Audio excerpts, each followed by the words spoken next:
How has the Indian pharma market performed? What's the near-term pharma outlook and what are the key challenges that sector participants are facing?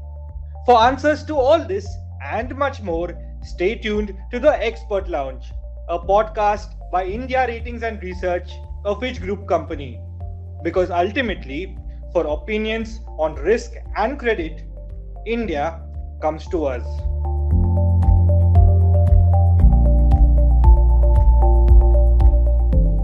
Hi, I'm Siddharth Rego and welcome to the Expert Lounge podcast.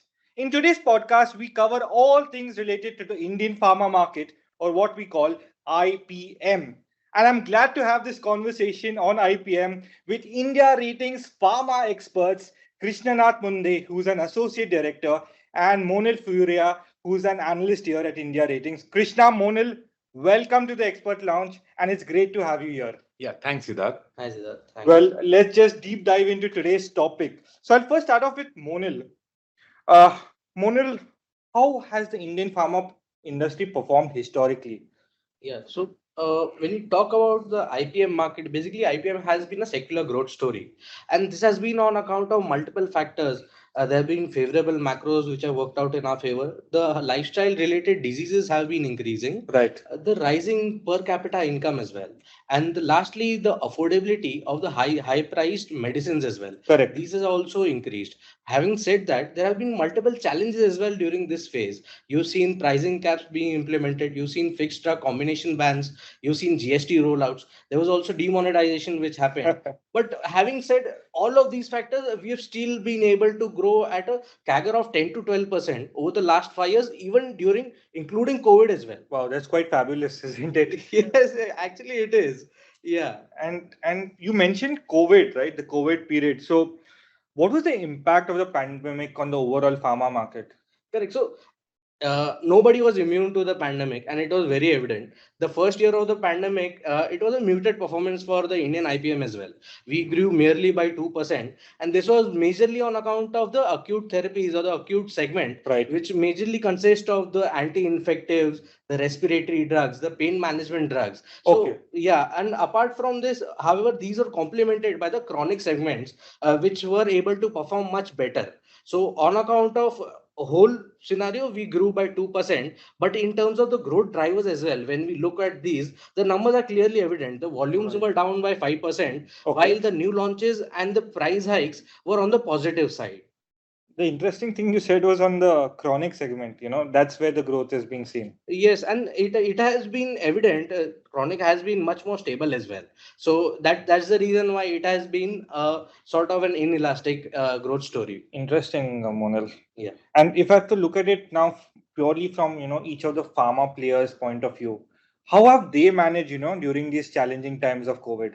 So there have been pros and cons of the pandemic. The pro side were there were restrictions of travel, there were savings on the marketing cost as well, and but on account of this, there were restrictions on the MR side as well. They were not allowed to travel to meet their doctors for prescriptions. So having said that, there were cost reductions, cost savings as well, which the companies were able to thrive to through the pandemic. So basically, this has helped them to maintain their margins, even improve their margins in the IPM market during the pandemic.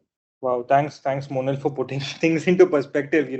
In a very nice nutshell, you've told me everything that has happened up till now. But now I'll shift my focus to Krishna. Krishna, Monal spoken about what has happened. Now I'd like to know what is happening as of now. What's the current market scenario within the pharma market? Yeah, thanks, Siddharth. So as Monil mentioned, we have seen the lowest growth in financial year 21, historically, basically, Right. the IPM. Okay. So, but what happens in financial year 22, we have seen a significant growth in the month of April and May. More than 50% growth we have seen. April and May, 50% Yeah, growth. yeah, around 15%, 50%.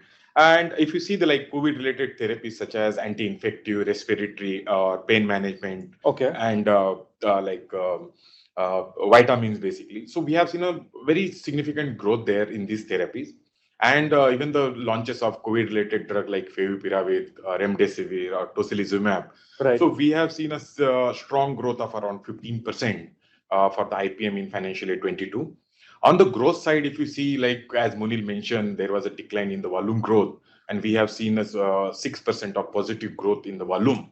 whereas the price and the new launches growth also supported the overall growth for the IPM. Interesting. Yeah.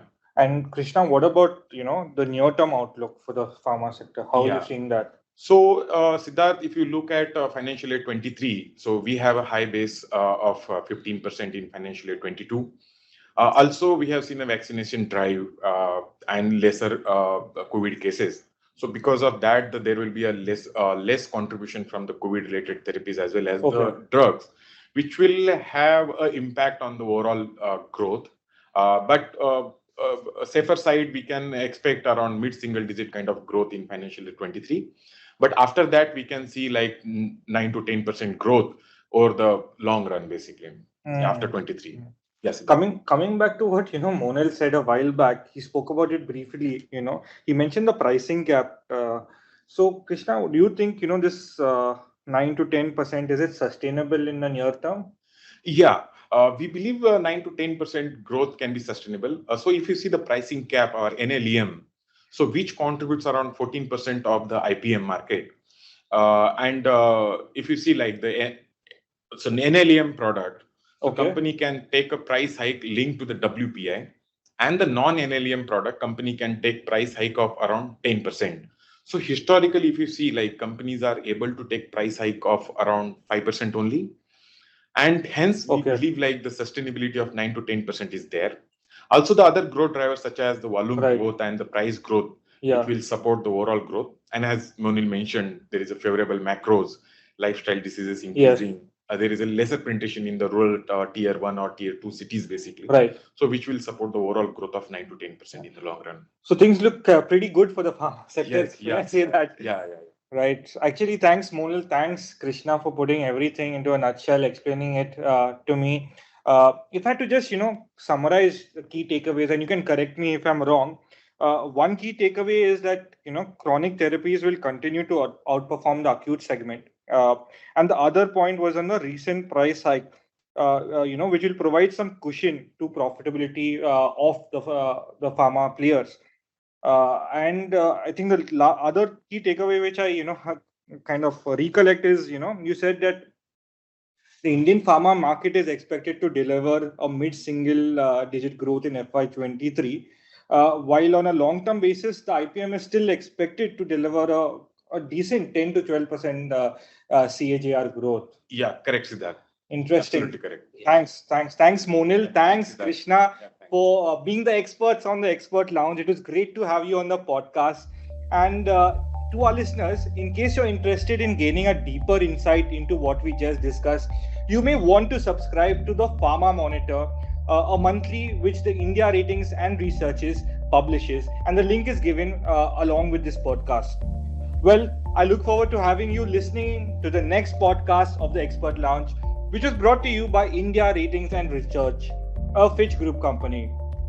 Because for opinions on risk and credit, India comes to us.